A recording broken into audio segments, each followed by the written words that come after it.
This is lecture number 1 of central nervous system tumors.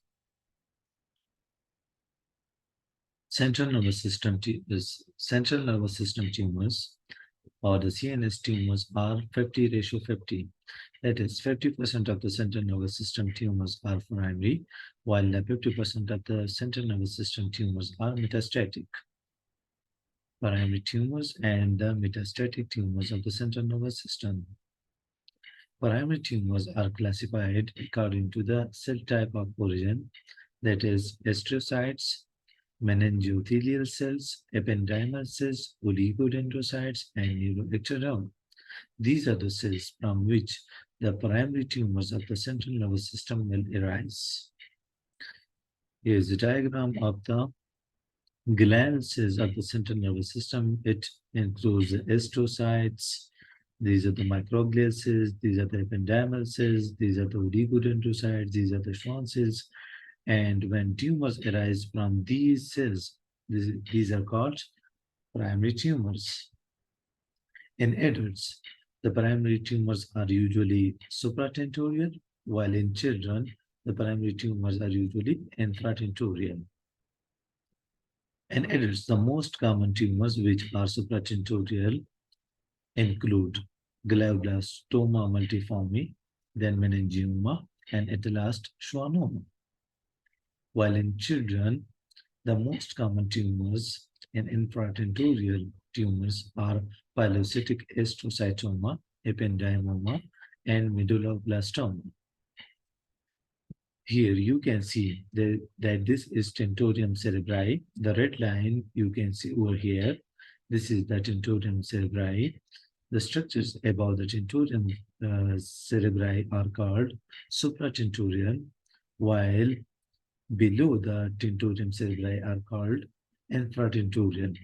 Those CNS tumors which arise above the tentorium are called supratentorial tumors, and they are more common in adults, while the tumors that arise below the tentorium cerebri are called infratentorial tumors, and they are more common in children.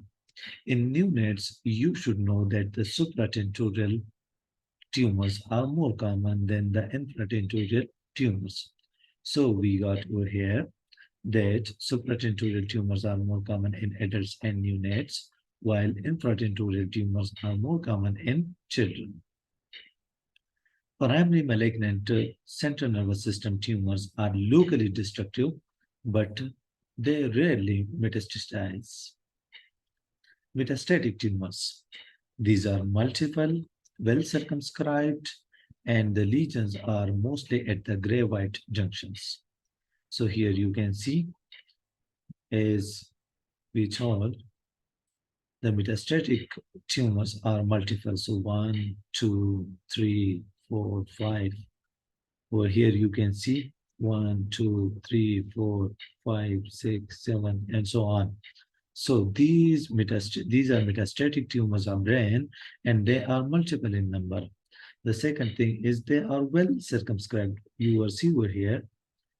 You are seeing over here that these are well circumscribed. These are well circumscribed. These are well circumscribed. And mostly these tumors are at gray-white junction. So over here, there is gray matter, here is white matter, and the tumor is at gray-white matter junction. Over here, you can also see that this is the gray matter and this is the white matter, and the tumor lies at the gray-white junction. Okay, over here, these are also at a gray-white matter junction. The tumors that are metastasized to the central nervous system are more commonly from the lung, then the breast, and then the kidney. Over here, you can see the lung tumors are more commonly metastasized to the brain.